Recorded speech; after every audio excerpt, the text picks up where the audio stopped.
Mga ka-confess, bago natin simulan ng wild at nakakapanabik na kwento ngayong araw, nais ko muna kayong imbitahan na mag-subscribe sa YouTube channel ng Tagalog Wild Confession.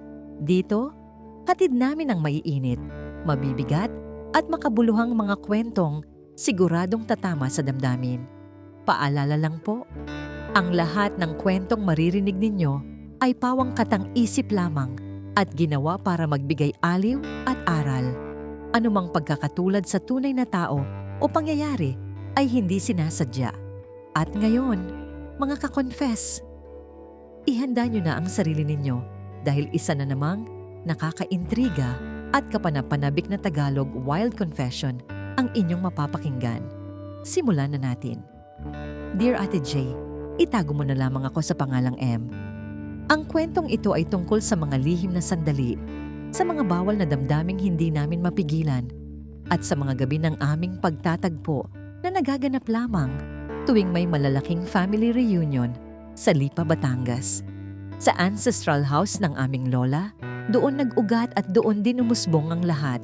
Siya si Anya, hindi niya tunay na pangalan, ang aking pinsan sa panig ng aking ina. Magkaedad lang kami. Parehong nasa kalagitnaan ng 20s. Sa araw-araw na buhay, magkalayo kami. Ako, abala sa Maynila. Siya naman, abala sa probinsya. Kaya naman, ang mga family reunion, lalo na tuwing Pasko o malalaking okasyon, ang nagiging tanging pagkakataon para magkita kaming lahat. Sa aming malaking pamilya, hindi biro ang dami ng tao sa bahay ng lola kapag ganito. May siksikan sa kwarto, may natutulog sa sala, may naglatag pa sa balkonahe. Sa lahat ng kaguluhan at ingay na yon, may isang tahimik na sulok na naging saksi sa aming bawal na relasyon. Hindi ko maipaliwanag kung kailan o paano nagsimula ang pagtingin ko sa kanya na lumampas na sa pagiging pinsan. Siguro, dahil na rin sa angking ganda ni Anya, sa kanyang simple at probinsya ng alindog, na hindi mo maiwasang mapansin, lalo na ang kanyang mga mata na tila may lihim na sinasabi tuwing nagkakatitigan kami. Noon, palagi kaming magkalaro noong bata pa kami. Pero habang nagdadalaga at nagbibinata, nagkaroon ng hiya at distansya. Ang muling pagdikit namin ay naganap mga 3 taon na ang nakakalipas. Family reunion noon para sa kaarawan ni Lola.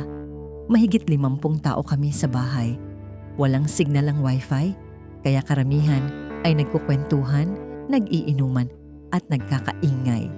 Si Anya, kasama ang ilang pinsan, ay nagkukwentuhan sa balkonahe. Ako naman, nasa kusina, umiinom ng kape. Nag-abot kami ng sandali nang huminto siya sa tabi ko para kumuha ng baso. Isang simpleng pag-abot lang ng baso, pero nagdikit ang aming mga kamay. Parang may kuryenteng dumaloy. Mga ka-confess, tumingin ako sa kanya at sa loob ng ilang segundo, nakita ko sa kanyang mata ang parehong pagtataka at kaba na naramdaman ko. Salamat, M. Bulong niya. Walang anuman, Anya. Sagot ko. Gabi na at halos lahat ay tulog na. Ang bahay ng lola ay luma at malaki. Mayroong isang lumang silid-imbakan sa dulo ng bahay, malapit sa likod bahay at sa kusina. Bihira itong ginagamit at karamihan sa amin ay takot magpunta roon dahil sa amoy ng lumang kahoy at alikabok. Ang pinto nito na tila ayaw nang bumukas ay natatakpan ng kurtinang nakasabit mula sa bintana ng katabing kwarto. Sa isang sulok ng silid-imbakan, mayroong isang maliit na puwang sa pagitan ng mga kahon at lumang gamit na halos kasya lang ang 2 tao. Nasa sala ako, nagkukunwaring nagsa-cellphone habang ang iba ay himbing na. Mga bandang 2:00 ng madaling araw. Nag-text ako kay Anya. Nasaan ka? Ang sagot niya, gising ka pa. Dito sa kwarto ni Tita Minda, siksikan. Punta ka sa likod bahay, doon sa lumang bodega. Ingat lang. Hindi ko alam kung bakit ko yun ginawa. Siguro, dahil sa lakas ng loob na dala ng pagka-curious. O baka naman, dahil alam kong imposible ang relasyong ito, kaya ko hinayaan ang sarili kong lumipad sa pantasya. Maya-maya, narinig ko ang mahina at maingat na yabag. nakita ko si Anya, nakasuot ng pajama, tahimik na pumasok sa loob ng bahay mula sa likod bahay. Hinihintay niya ako. Dahan-dahan kaming nagpunta sa silid-imbakan. Maingat kong binuksan ang pinto. Sa loob, madilim, mabaho at maalikabok. Pero sa aming bawal na tagpo, naging kanlungan iyon. Anong ginagawa natin dito? Tanong niya. Nanginginig ang boses. Hindi ko alam, Anya. Pero hindi ko na maipaliwanag itong nararamdaman ko tuwing nakikita kita. Hindi na kailangan ng maraming salita. Ang aming mga mata, ang aming paghinga, ang aming pagdikit ng balat, iyon ang nagbigay ng sagot. Sa gitna ng dilim at alikabok, doon nagsimula ang bawal na pagmamahalan. Isang halik na sinundan ng isa pa. Mga halik na matagal na naming kinikimkim. Ang bawat sandali, puno ng takot na baka may makakita. Pero puno rin ng kaligayahan dahil sa wakas, nagawa namin ang matagal nang sumisigaw sa aming mga puso. Ang gabing iyon ay naging simula ng aming lihim. Ang bawat reunion ay naging countdown sa aming muling pagtatagpo. Ang aming unang tagpo ay naganap noon at ang bawat sumunod na family reunion, ito na ang naging tradition namin. Ang Lipa, Batangas at ang ancestral house ni Lola ay naging palatandaan ng aming pag-ibig na kailanman ay hindi dapat mabunyag. Tuwing dumarating ang family reunion, magpapalitan kami ng tingin ni Anya. Mga tingin na may kahulugan, mga tingin na nagtatanong kung kailan, saan at paano. Alam na namin ang ritual. Pagkatapos ng hapunan, pagkatapos ng inuman, at kapag ang karamihan ay lasing na o tulog na. Ang pinakamahirap na bahagi ay ang paghihintay. Sa buong araw, kailangan naming magkunwari na normal lang ang lahat. Nagpapalitan ng biro, nakikipagkwentuhan sa ibang pinsan, at panay ang iwas na mag-isa kaming magdikit sa paningin ng lahat. Pero ang pag-iwas na yon ang lalong nagpapainit sa damdamin. Ang bawat sulyap, ang bawat saglit na nagkakalapit ang aming balikat ay parang nagbibigay ng pahiwatig na hindi na kami makapaghintay. Sa pangatlong reunion namin bilang magkasintahan, lihim na magkasintahan, mas nagiging agresibo na kami. Hindi na lang simpleng halikan ang nagaganap. Ang silid-imbakan ay naging aming silid-tulugan. Ang tagal kitang hinintay, Anya. Bulong ko sa kanya habang mahigpit siyang yakap-yakap sa gitna ng kadiliman. Ako rin, Ang hirap magkunwari na parang wala lang. Nakakabaliw. Doon namin ibinubuhos ang lahat ng emosyon na hindi namin pwedeng ilabas sa araw. Ang takot, ang pangungulila, ang pag-ibig na puno ng pagbabawal. Dahil alam namin, kapag umalis na kami sa bahay ni Lola, babalik na kami sa aming normal na buhay. At magiging text-text na lang ulit ang communication. Ang family reunion ay ang aming safe zone, ang aming temporary paradise. Isang beses, halos mahuli kami. Naglalakad na kami pabalik mula sa bodega, mga 3:30 ng umaga na. Mayroon kaming narinig na kalabog sa kusina. Mabilis kaming nagtago sa likod ng isang cabinet. Ang tumayo pala ay si Tita Nena, naghahanap ng gamot sa sakit ng ulo. Nagtagal pa siya doon sa kusina, nagtimpla ng gatas at naglakad pabalik sa kwarto. Ang kaba namin, mga ka-confess, parang sasabog ang dibdib namin. Pero sa gitna ng panganib, nagkahawakan kami ng kamay ni Anya at sa paghawak na yon, tila nagbibigay kami ng lakas at katiyakan sa isa't isa. Nang makalabas kami sa pinagtataguan, hiningal kami pareho. Muntik na, bulong ni Anya habang tila gusto nang tumakbo. Pero hindi, walang makakaalam, tayo lang. Ang pagiging lihim na yon ang nagpapalakas at nagpapabigat sa aming relasyon. Alam naming mali, pero sa bawat sandali ng pagtatagpo, tila kami ay nagiging dalawang tao na walang pakialam sa mundo, na tanging mahalaga lang ay ang init ng aming yakap. Ang aming relasyon ay tumagal na ng 2 taon sa ganitong paraan. Ang aming mga family reunion ay hindi na lang tungkol sa pagdiriwang, kundi sa aming pag-ibig. Ngunit sa bawat reunion, lalong bumibigat ang lihim.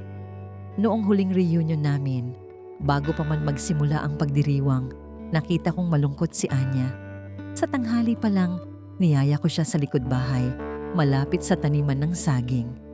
"Anong problema, Anya?" tanong ko. Ang hirap na." Ang kanyang boses ay tila iiyak. Ang bigat-bigat, ang bigat ng lihim na ito. Hanggang kailan? Hanggang kailan tayo magkukunwari? Pareho kaming nag-aaral at nagtatrabaho. Alam namin na sa hinaharap, mag-aasawa kami, magkakapamilya. Pero ang pag-ibig namin ay hindi matatanggap ng aming pamilya. Hindi ko alam ang isasagot. Alam ko sa puso ko na mahal ko si Anya.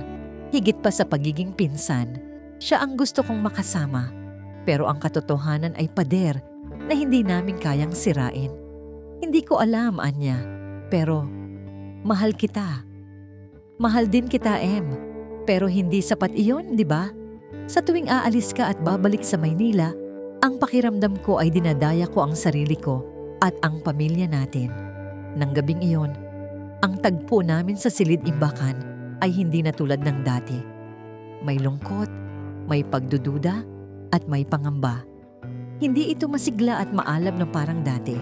Sa halip, ito ay puno ng yakap at mahahabang pagtahimik. Tila nagpapaalam. Hindi na tayo pwede, May. Alam mo yan. Alam ko yan. Hindi natin pwedeng gawing bato ang damdamin natin para lang maging masaya sa iilang oras sa isang taon. Niyakap ko siya ng mahigpit. "Huwag muna ngayon, Anya. Hayaan mo munang maging tayo sa gabing ito. Pag-usapan natin iyan bukas o pagkatapos ng reunion." Sa gitna ng aming bawal na pag-iibigan, mayroong isang bagay na naging malinaw. Ang pag-ibig naming ito ay may limitasyon. Ang kasalanan na aming ginagawa ay lumalabas na sa aming mga bibig at damdamin. Hindi na namin kayang dalhin ang bigat ng lihim na ito habang buhay. Ang luma at maalikabok na Silid-Imbakan na dating kanlungan ay naging kulungan na namin ngayon. Kinabukasan, araw ng pag-uwi. Bago ako umalis, hinila ako ni Anya papunta sa gilid ng garahe. "Tapusin na natin, Walang pwedeng mangyari sa ating dalawa." Huminga ako ng malalim. Ang sakit ay parang sinaksak ako sa dibdib. Pero alam kong tama siya. Ang aming pag-ibig ay hindi pwedeng mabuhay sa liwanag. Alam ko, Anya, mahal na mahal kita, kaya gagawin ko ito. Para sa ating dalawa, para sa pamilya natin. Isang huling halik, isang halik na puno ng paalam, lungkot at pag-ibig. Paalam, M.M. Mag-iingat ka. Ikaw rin, Anya, hinding-hindi kita malilimutan.